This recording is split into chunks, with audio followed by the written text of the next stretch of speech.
লোকসভা নির্বাচনে রাষ্ট্র নির্মাণের স্বার্থে নরেন্দ্র মোদীর হাতকে শক্তিশালী করতে হবে। সোমবার কুমারঘাটে পিডব্লিউডি ময়দানে কথা বলেন মুখ্যমন্ত্রী অধ্যাপক ডক্টর মানিক সাহা। ওই জনসভায় সিপিএমের বিরুদ্ধে সুর চড়ালেন ত্রিপুরা মথার প্রাক্তন সুপ্রিমো প্রদ্যুৎ কিশোর দেববর্মন। তার কটাক্ষ, লোকসভা নির্বাচনে কমিউনিস্টদের যোগ্য জবাব দেবেন রাজ্যবাসী।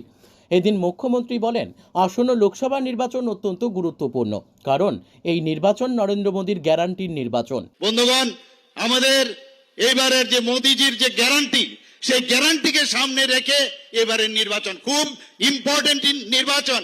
আগামী 2047 সনে এই যে বিকশিত ভারত, তার যে সুফল তার পাওয়ার জন্য যে নির্বাচন, সেই নির্বাচন ভারতীয় জনতা পার্টি পঞ্চায়েত থেকে আরম্ভ করে পার্লামেন্টের ইলেকশন পর্যন্ত খুব সিরিয়াসলি আমরা দেখি। আমরা চাই যে মোদীজি যেভাবে কাজ করছেন, মোদীজির হাত শক্তিশালী করার জন্য এবারের নির্বাচনে আমি নিশ্চিত যে আমরা তো জয়যুক্ত করব। অনেকে জিজ্ঞেস করে আপনাদের চ্যালেঞ্জ কি? আমাদের চ্যালেঞ্জ হচ্ছে কত পার্সেন্টেজ আমরা বেশি পাবো, সেই তার হচ্ছে চ্যালেঞ্জ।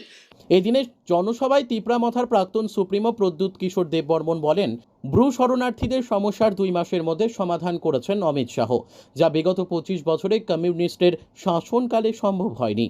রাজ্যে জনজাতিদের উন্নয়নের পেছনে কেন্দ্রীয় স্বরাষ্ট্রমন্ত্রী অন্যতম কারণ। তার দাবি, ত্রিপুরায় কমিউনিস্টরা দিনের পর দিন ইতিহাস বিকৃত করে চলেছে। নির্বাচনে কমিউনিস্টদের যোগ্য জবাব দেবে রাজ্যবাসী।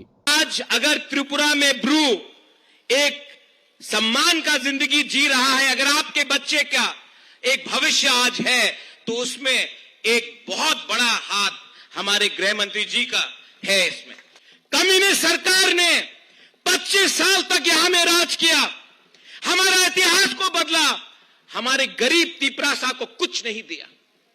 आज अगर हमको अपना बच्चा का भविष्य बनाना होता है तो हमें कलकत्ता, दिल्ली, बेंगलोर, हैदराबाद, पूना जाना पड़ता है।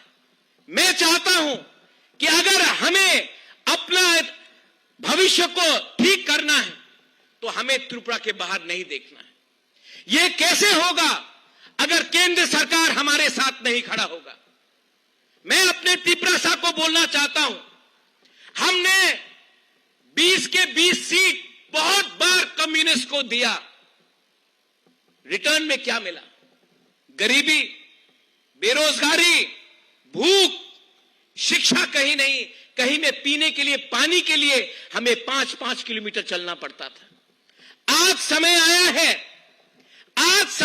है कि हम अपने दुश्मन को, जिसने हमें वंचित रखा, जिसने हमें नॉर्थ ईस्ट में सबसे गरीब अगर कोई जनजाति है तो वो त्रिपुरा का है। किसने रखा है? वो समझिए, किसने आज हमें इस स्थिति में रखा है, और उसका जवाब इस इलेक्शन में आप दीजिए। Bureau report, news tele Bharat.